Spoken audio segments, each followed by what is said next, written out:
Hallo zusammen, willkommen bei Freediving und mehr. Ich bin Vladi und heute möchte ich über mein weiteres Experiment in der Küche erzählen. Und zwar, wie man den Quark aus dem Kefir zubereitet. Das Rezept ist sehr einfach. Den gekauften Kefir im Gefrierfach einfach einfrieren lassen, dann aus der Packung rausnehmen und im Sieb auftauen lassen.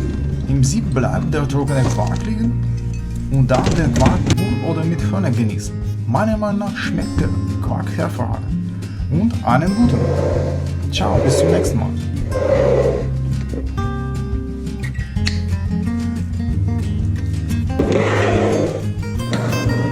Falls dir das Video gefallen hat, abonniere den Kanal und teile den Link mit den anderen, sonst bleib fit und gesund and dive safe.